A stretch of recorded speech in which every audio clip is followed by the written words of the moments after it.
"Hand it over, old man," James barked, slamming his hand on the counter of the hardware store. The clerk, a thin, nervous guy named Charlie, flinched. His eyes darted from James to me and then to Vinton, who leaned against the door with his arms crossed like a bouncer at a club. "We ain't got all night," James continued, flashing that wicked grin of his, the one that made most people freeze in their tracks. "The ropes, the crowbars, that roll of wire, all of it. And don't even think about charging us," he said. Charlie swallowed hard, his Adam's apple bobbing. "Look, I can't just... If I wanted your opinion, I would ask for it," James interrupted, stepping around the counter. He grabbed Charlie by the shirt collar and yanked him forward. "We run this town now. You think anyone's gonna save your old sorry ass?" Vinton chuckled lowly, shaking his head. "Come on, Charlie. Don't make this hard. You know what happens when people don't cooperate." I stood there, pretending to act cool, but deep down, I hated these moments. This wasn't my life. At least, it wasn't supposed to be. But I needed to stay with these guys. I didn't have much choice anymore.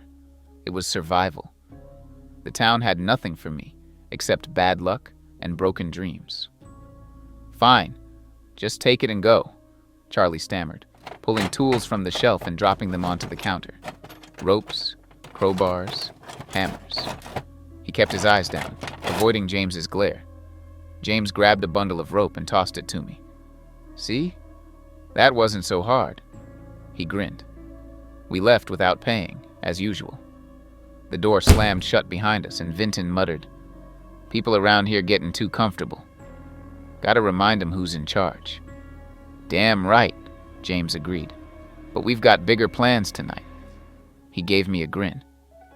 "You ready to get rich, Paul?" We made our way through the empty streets, heading toward the outskirts of town, Elnora's place. It sat on the edge of the swamp, shrouded in mist and legend. Everyone knew about Elnora. She was the old Hoodoo woman, the one you went to when doctors couldn't help you, or when you needed something a little extra. Spells, readings, charms, you name it, she could do it.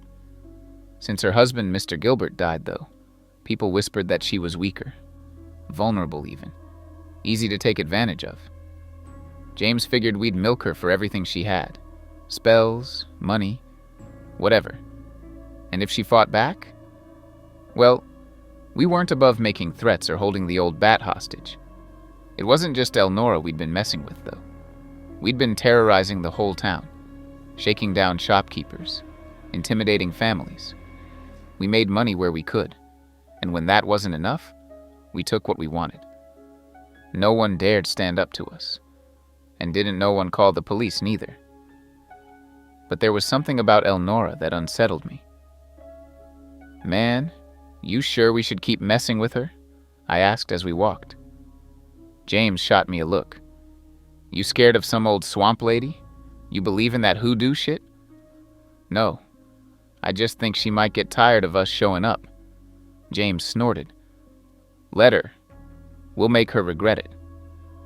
Elnora was waiting for us when we arrived, standing on her porch with a candle flickering in a glass jar beside her.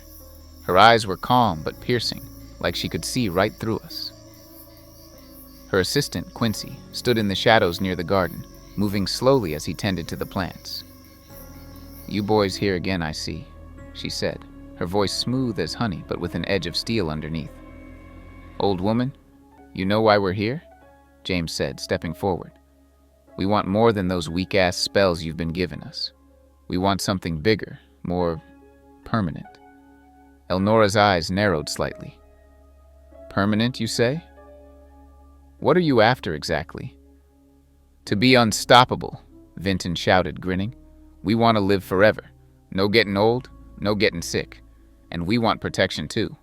No one messes with us ever again."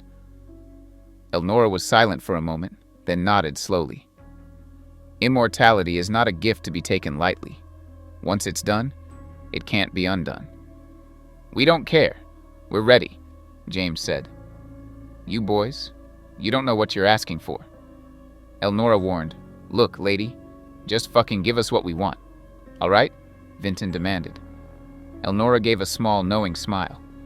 Very well. Meet me at the crossroads in the swamp at midnight, and be sure you think on what you're asking for. I noticed Quincy standing behind us, watching. He'd shown up a couple of months ago, helping Elnora around her property. He watched us with those strange, dull eyes. He moved slowly, his steps deliberate like he was always in pain. Something about him creeped me out, but I couldn't put my finger on it. As we gathered supplies for the ritual, Quincy suddenly shuffled closer to me. His mouth opened like he was trying to say something, but only a hoarse, croaking sound came out. "Hey, you good, man?" I asked, stepping back. He shook his head violently, his hands twitching as if trying to form words. His eyes widened, filled with something close to panic. "Is he trying to say something?" Vinton muttered. "Something about what?" "This dude is as dumb as a bag of rocks," James said with a laugh. "Get lost, Quincy." We reached the swamp's crossroads just before midnight. The air was thick with fog, and the distant croak of frogs echoed through the trees. Elnora stood at the center of the crossroads, chanting softly as we approached. The ritual began. She sprinkled powders around us, lit candles, and spoke in a language I didn't understand. She gave us a sweet potion to drink. For a moment, it felt like the swamp itself was holding its breath. Then it hit me. It was a sharp pain in my chest.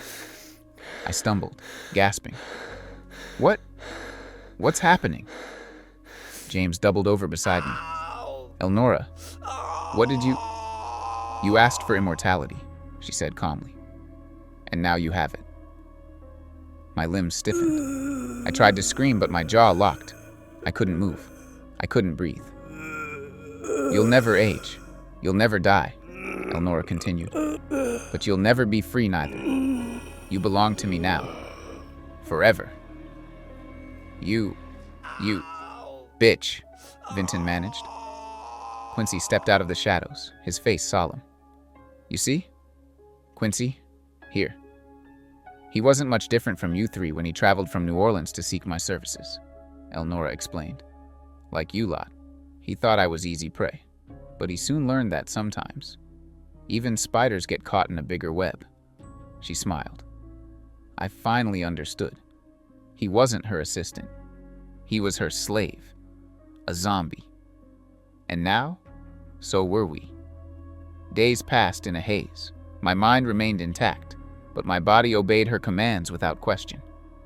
We worked alongside Quincy, tending the garden and maintaining the house. The townsfolk started to whisper about shadowy figures seen at Elnora's place at night, but no one dared approach. James, Vinton, and I had thought we could live forever. We thought we could be unstoppable. But now, we were trapped in a fate worse than death. The Bayou kept its secrets, and we had become part of its eternal shadow.